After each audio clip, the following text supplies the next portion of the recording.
donc, comme vous l'avez dit, hein, le monde et la vie, donc, avec enthousiasme, comme un lieu d'apprentissage extraordinaire. Qu'est-ce que cela signifie exactement? Oui.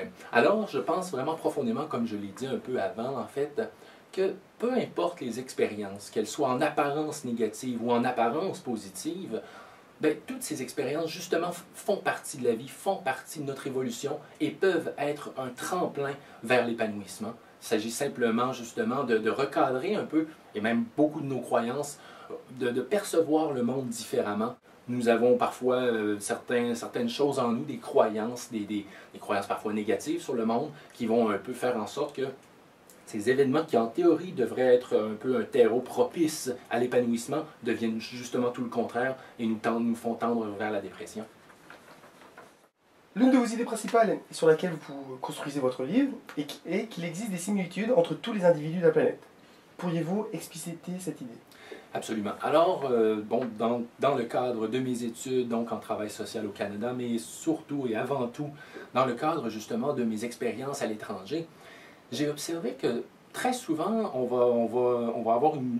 va croire qu'il existe une différence énorme avec les gens d'ailleurs. Ils parlent d'autres langues, ils s'habillent différemment, ils ont des coutumes parfois un peu bizarres pour nous, ils mangent des choses différentes, ils ont une religion différente, des tabous, un code non-verbal différent.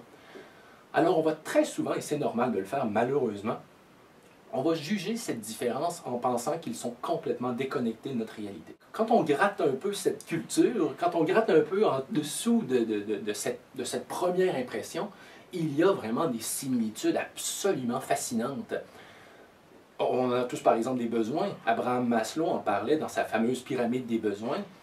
Que l'on soit chinois, que l'on soit népalais ou canadien, nous avons des besoins. Je donne toujours le même exemple absolument simpliste, mais pour un peu exprimer mon idée. On a tous besoin de manger. Alors dans le sud de la France, on mange du cassoulet, alors qu'en Chine, on mange du riz. Mais le besoin reste le même.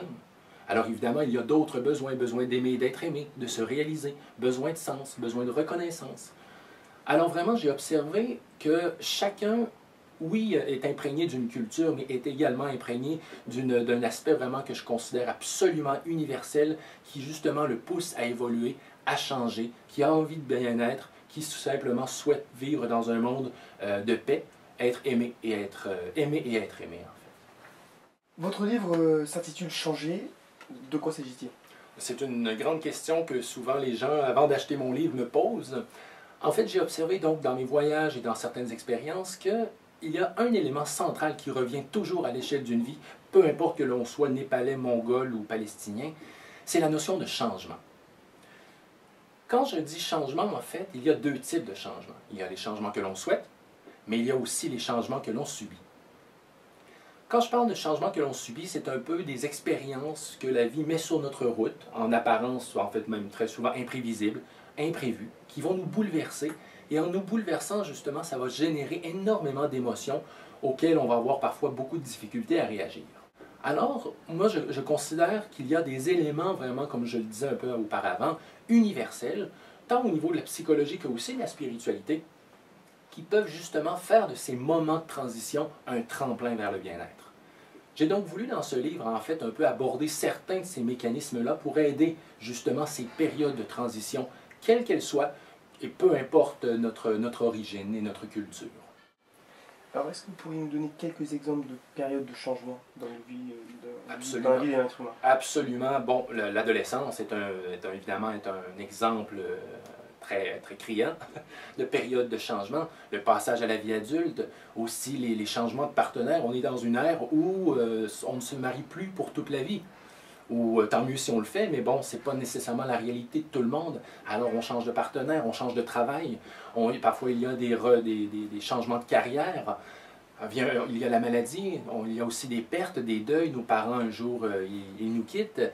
Alors ce sont des expériences qui, à l'échelle de toute une vie, vont se produire. Et heureusement, toutes ces circonstances ne nous arrivent pas en même temps, heureusement, mais ce sont des étapes un peu obligées, et souvent imprévisibles, qui vont un peu nous bouleverser sur le moment. Alors vous abordez souvent donc, la thématique de l'épanouissement personnel, se rapprocher d'un idéal de vie. Qu'est-ce que ça veut dire? Qu'est-ce que c'est Alors je pense en fait, quand on parle d'épanouissement, en fait, ce que je veux dire, c'est que à l'intérieur de chacun d'entre nous, on a tous une étincelle, plus ou moins grande, plus ou moins consciente, de ce qu'on aimerait vraiment profondément vivre comme expérience dans notre vie. Le problème, c'est que très souvent, nos croyances, notre culture, nos tabous vont un peu limiter notre capacité à vivre cet idéal. Alors j'ai l'impression simplement que l'épanouissement, c'est justement cette capacité à aller de se rapprocher de notre idéal de vie.